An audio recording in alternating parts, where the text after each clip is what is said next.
Selamat berjumpa kembali dengan saya Maro di Maro Channel. Di sesi kali ini saya akan menyampaikan beberapa tips jitu tentang bagaimana cara menghadapi debt collector, terutama debt collector pinjaman online. Tips ini saya dapatkan langsung dari para mantan DC pinjol lapangan. Tentu saja ini akan sangat bermanfaat bagi para nasabah yang gagal bayar atau yang telat bayar di aplikasi pinjaman online. Nah, buat teman-teman sekalian yang mungkin sekarang sedang masa sulit, sedang bermasalah dengan aplikasi pinjaman online, dan tentu saja mungkin buat teman-teman semua yang sekarang lagi galau, lagi stres, mudah-mudahan video kali ini bisa sedikit membantu untuk menenangkan kalian atau untuk membuat kalian tidak akan takut lagi sama yang namanya DC pinjol. Kenapa? Karena kita akan membahas beberapa tips langsung dari mantan lapangan DC pinjolnya. Nah, buat para teman-teman, ada beberapa poin penting yang dibocorkan oleh para mantan DC pinjol. Seperti yang sudah pernah kita bahas di video sebelumnya, ternyata DC pinjol itu juga lebay dalam melakukan penagihan. Maksudnya berlebihan, terlalu mengada-ada. Dan juga ternyata para DC pinjol ini, ternyata ada beberapa dari mereka yang ngutang-ngutang. Maksudnya mereka ternyata mengutang juga dan tidak bisa juga untuk melunasinya. Nah, karena mereka sesama DC, tentu saja mereka saling tahu dong, ya kan, rahasianya tentang bagaimana tips dan cara untuk menghadapi sesama DC. Nah, inilah yang saya dapatkan dari mereka dan inilah yang akan kita bahas di video kali ini. Yang pertama adalah kalian harus wajib untuk menyeleksi atau meminta identitas atau data-data dari para DC yang datang untuk menagih. Karena dari informasi atau dari bocoran yang saya dapatkan dari para mantan DC tadi, ternyata banyak juga DC freelancer atau DC outsourcing. Artinya DC yang tidak resmi, DC yang tidak sebenarnya, ya, hanya untuk sampingan-sampingan saja. Di mana mereka itu sebenarnya tidak punya sertifikasi, tapi mereka punya data kita.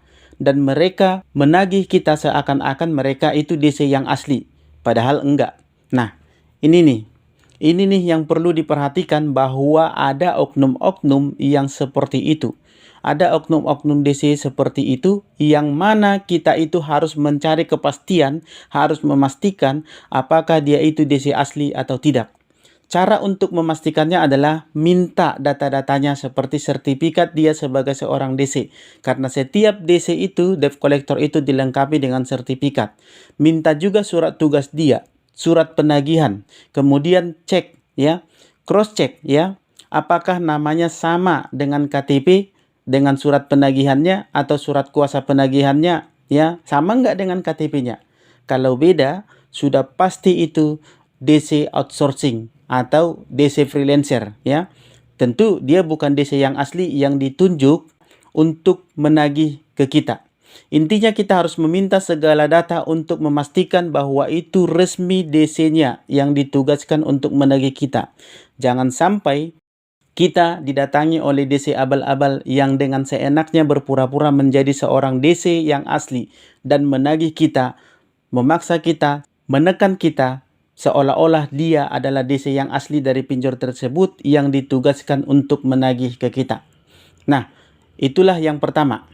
Yang kedua, yang perlu teman-teman pastikan adalah teman-teman jangan pernah takut terhadap ancaman-ancaman. Itu yang saya katakan tadi. Mereka kadang-kadang lebay, bukan kadang-kadang sih, memang mereka harus lebay, ya.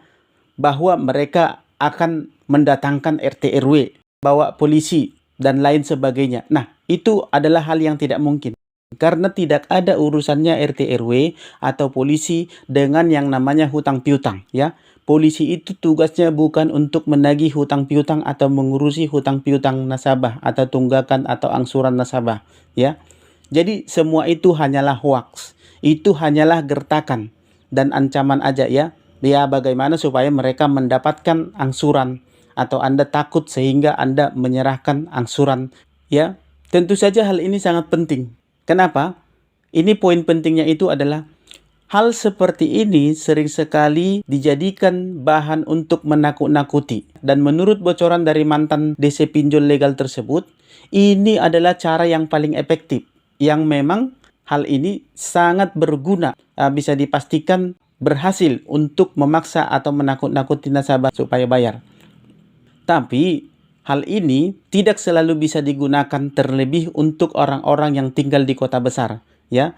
Tapi untuk sebagian besar orang-orang yang tinggal di kota kecil dan di pinggiran atau di daerah-daerah kecil, hal seperti ini sangat efektif untuk bahan mereka untuk menekan atau menakut-nakuti nasabah. Bahkan sebelum debt kolektornya datang pun, mereka sudah melontarkan ancaman-ancaman seperti ini. Yang lapor polisi lah, yang saya akan bawa RT RW lah, dan lain sebagainya, ya. Itu masih sangat efektif. Dan itu terus mereka lakukan sampai saat ini, ya. Jadi buat teman-teman semua, mungkin teman-teman semua bisa sebarkan ini supaya membantu banyak orang yang sedang dalam tekanan debt kolektor seperti ini. Mereka mendapatkan ancaman-ancaman, akan dilaporkan polisi, akan dilaporkan menggelapkan uang perusahaan, ya kan? Akan membawa RT RW untuk mempermalukan mereka. Nah, hal seperti itu nggak usah terlalu digubris. Itu semua hanyalah hoaks dan hanyalah ancaman supaya Anda bayar. Nah, terus kemudian yang ketiga, debt collector tidak berhak ngapa-ngapain. Sebenarnya debt collector itu tidak berhak langsung menerima uang dari kalian. Tidak berhak untuk meminta uang apapun, ya. Debt collector itu nggak berhak sebenarnya dan nggak boleh apalagi meminta uang untuk yang namanya ongkos atau jaminan.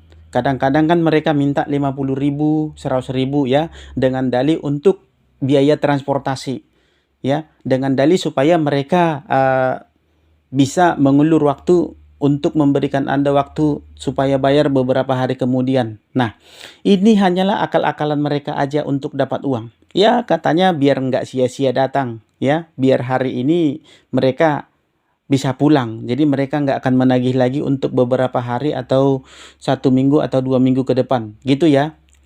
Itu tidak benar. Itu hanyalah akal-akalan mereka saja. Karena sebenarnya tidak ada hal seperti itu ya.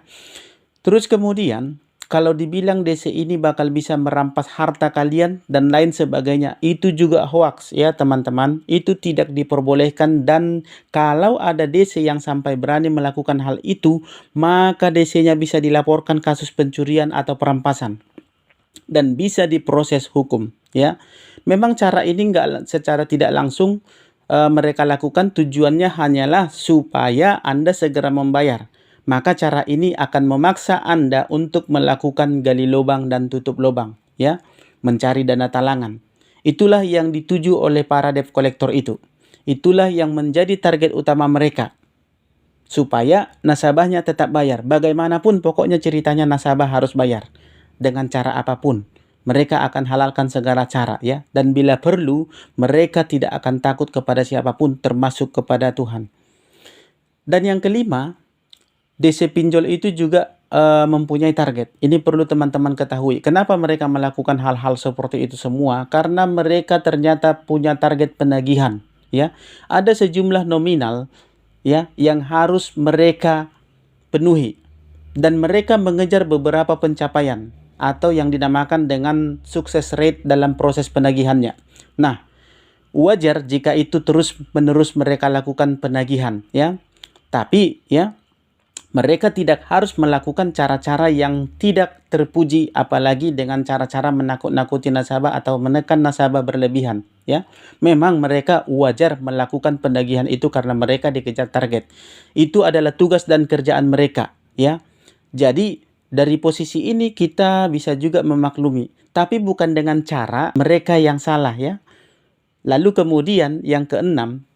Nah, yang keenam ini penting juga untuk diketahui bahwa jika customer atau nasabah itu terlihat proaktif atau terlihat kooperatif, gitu ya teman-teman, itu para debt kolektornya akan lebih mudah untuk mengarahkan nasabah, ya, lebih mudah untuk diajak ngobrol. Nah, nasabah beginilah yang menjadi target utama mereka untuk didatangi. Kenapa? Bukankah kalau nasabah kooperatif itu malah bagus? Tidak bagus ya. Karena itulah yang memungkinkan untuk membayar, jadi itulah yang mereka selalu tekan, ya, untuk bisa mereka takut-takuti.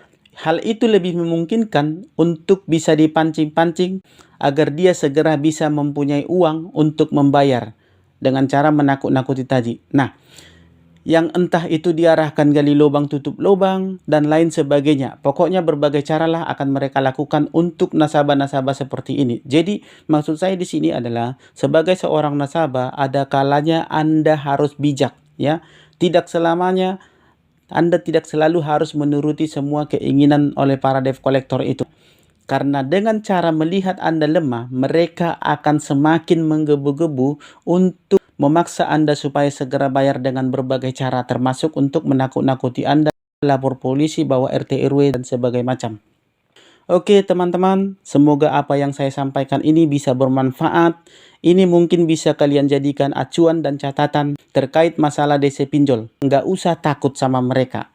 Mereka itu tidak akan bisa ngapa-ngapain Anda walaupun Anda tidak bayar. Mereka itu tidak berhak untuk ngapa-ngapain Anda. Mereka hanya berhak mengingatkan Anda supaya Anda bayar.